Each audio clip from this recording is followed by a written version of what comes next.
ఆయుధ పూజ కూడా ఈవేళ చేస్తారు పనిగట్టుకుని. అంటే మనం అందరం నేర్చుకోవాలి. వర్క్ ఈజ్ వర్షిప్ అని ఇంగ్లీషులో చెబుతూ ఉంటారే, అది మనకి కొన్ని లక్షల ఏళ్ల క్రితమే విజయదశమి రూపంలో నేర్పారు. ఈవేళ ఆయుధాలంటే ప్రత్యేకం కత్తులు కటారులు కాదు.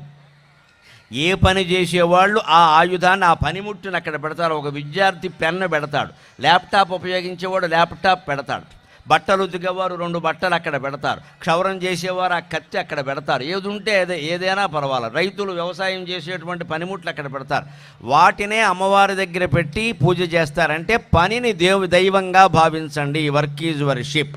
పని ఎగ్గొట్టేసి పూజలు చేయడం ఎప్పుడూ దేవుడికి ఆనందం కలిగించే విషయం కాదు. మనం నేర్చుకోవాలి. ఆఫీసుకు సెలవు పెట్టి పూజలు చేయాల్సిన పని లేదు. అవసరమైతే పూజ మానేసినా ఆఫీసు పని సక్రమంగా చేయాలి ఖచ్చితంగా. ఆ సమాజం కోసం చేసే పని ఎటువంటి లంచాలు పుచ్చుకోకుండా హాయిగా స్వచ్ఛంగా చేస్తే అదే విజయదశమి పూజ. అందుకని ఆ పనిముట్లని పూజ చేస్తారు.